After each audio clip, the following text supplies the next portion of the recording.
কাক ও কলসি।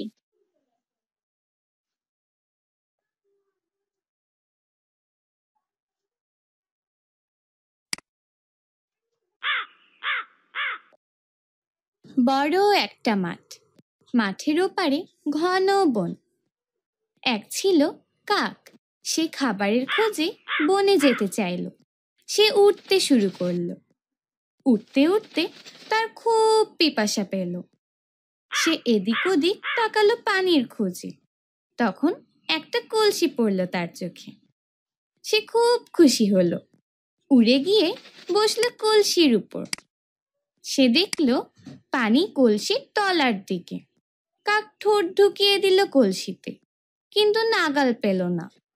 কাক তখন কলসিটাকে কাত করতে চাইল, কিন্তু পারল না। তাই পানি খাওয়াও হলো না। তার খুব দুঃখ হলো।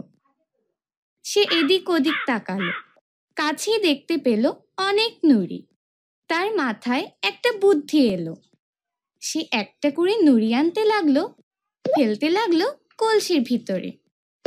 কলসির ভিতরে একটা একটা করে নুড়ি পড়লো, তলার পানিও ওপরে উঠতে লাগলো। এভাবে কাকটি অনেক নুড়ি কলসিতে ফেললো।